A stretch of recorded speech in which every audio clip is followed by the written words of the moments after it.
When they told me that Tom Dupree was coming in and going to be here in person, and I said, and I'm wearing this silly outfit?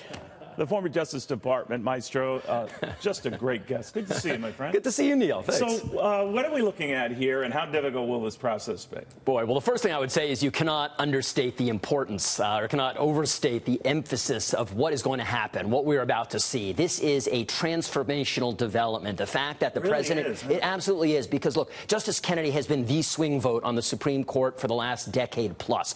We are going to be replacing a swing vote with someone who, in all likelihood, will be a conservative, a reliable conservative across the board. I think that is going to have massive ramifications for everything from economics cases, business cases, constitutional cases, abortion, Second Amendment, everything. This just changes the entire fundamental dynamic of the United States Supreme Court, potentially for a generation. You know what's so interesting, too, Tom, is that whether this president's reelected or not, just by the stroke of this move, he could be and would be consequential for generations to come.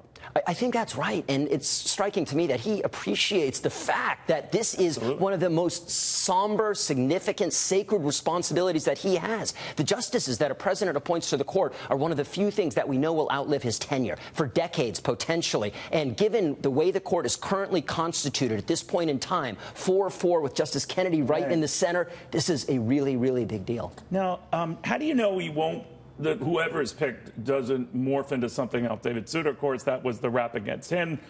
President Bush thought he was picking a conservative. Turns out that he was much more liberal.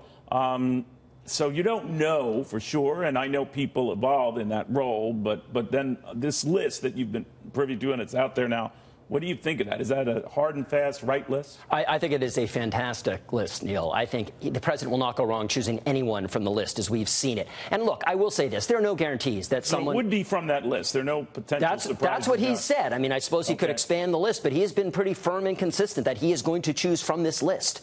And I would say that while there are no guarantees that someone will adhere to the ideology and the thinking about the Constitution that he or she brings to the office, at the same time, I think the vetting process is very different today than it was back during the first President Bush when Justice Souter was selected. Right. You'll recall at that time, the first President Bush made the decision based on kind of his gut feel that, you know, certain people on his staff had recommended. And there were people who warned him that this New Hampshire guy is absolutely. What you think, right? They said he'll be a home run for conservatives. You know what he wasn't? He wasn't even a single.